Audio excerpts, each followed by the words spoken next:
Ikatlong kabanata. Ang plano ng Diyos sa mga hindi Hudyo. Akong si Pablo ay nabilanggo dahil sa paglilingkod ko kay Kristo sa pamamagitan ng pagtuturo na kayong mga hindi Hudyo ay kasama rin sa mga pagpapala ng Diyos. Siguradong nabalitaan nyo na dahil sa biyaya ng Diyos, ipinagkatiwala niya sa akin ang pagpapahayag ng biyaya niya para sa inyo. Gaya ng nabanggit ko sa sulat na ito, ang Diyos mismo ang nagpahayag sa akin tungkol sa kanyang lihim na plano para sa inyo. Habang binabasa nyo ang sulat kong ito, malalaman nyo ang pagkakaunawa ko tungkol sa lihim na plano ng Diyos para sa inyo sa pamamagitan ni Kristo. Hindi inihayag ng Diyos ang planong ito sa mga tao noon, pero ipinahayag na niya ngayon sa mga banal na apostol at mga propeta sa pamamagitan ng banal na Espiritu. At ito nga ang plano ng Diyos, na sa pamamagitan ng magandang balita, ang mga hindi Hudyo ay tatanggap ng mga pangako ng Diyos kasama ng mga Hudyo, at magiging bahagi rin sila ng iisang katawan dahil sa pakikipag-isa nila kay Kristo Jesus.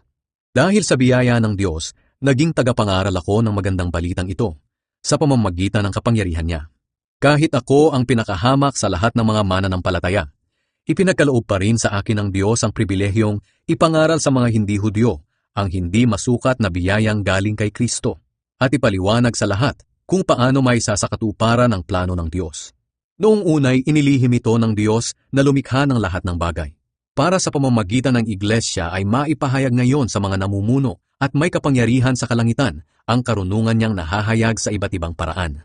Ito na ang plano niya sa simula pa lang, at natupad niya ito sa pamamagitan ni Kristo Jesus na Panginoon natin.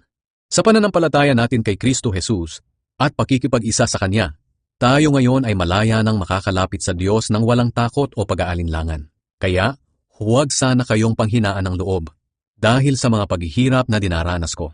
Dahil para ito sa ikabubuti ninyo. Ang pag-ibig ni Kristo. Tuwing naaalala ko ang plano ng Diyos, lumuluhod ako sa pagsamba sa Kanya. Siya ang Ama ng mga nasa langit at nasa lupa na itinuturing niya na Kanyang buong pamilya. Ipinapanalangin ko na sa kadakilaan ng kapangyarihan niya ay palakasin niya ang espiritual niyong pamumuhay sa pamamagitan ng Kanyang Espiritu para manahan si Kristo sa mga puso niyo dahil sa inyong pananampalataya.